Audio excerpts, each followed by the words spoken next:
बाबूजी, हाँ बहू। पड़ोस वाली अम्मा अपनी बहू से लड़ रही है, लेकिन फिर भी उसके पति कुछ नहीं बोल रहे। बहू, अगर पति चुप रहता है तो समझ लो वो रोज रोज अपनी पत्नी को मरने दे रहा है। लेकिन बाबूजी, जब सास ताने देती है और बहू के हर काम में कमियां निकालती है, तब भी पत्नी से ही कहते हैं कि तू समझदारी दिखा ले। ये तो सरासर गलत है बहू।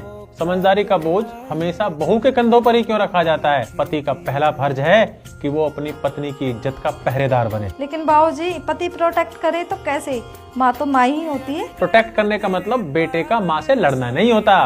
प्रोटेक्ट करने का मतलब होता है गलत को गलत कहना। जब माँ बहू को ताना दे तो बस पति इतना कह दे कि माँ, मेरी पत्नी मेरी जिम्मेदारी है। बाबूजी, अगर पति ये भी ना करे तो याद रखना बहू, जहाँ पति खामोश रहता है वहाँ औरत टूटती है, और जहाँ औरत टूटती है वो घर भी धीरे धीरे टूट जाता है। और ये भी याद रखना बहू, घर सास के तानों से नहीं, पति की चुप्पी से टूटता है। क्योंकि अगर पति ने पत्नी को प्रोटेक्ट नहीं किया तो खुद को बचाने के लिए पत्नी घर से दूर चली जाती है। और 100 बातों की एक बात है बहू, अगर पति ढाल ना बने तो तानों की तलवार घर को चीर देती है। काश हर पति ये बात समझ पाता। बाबूजी, प्रणाम।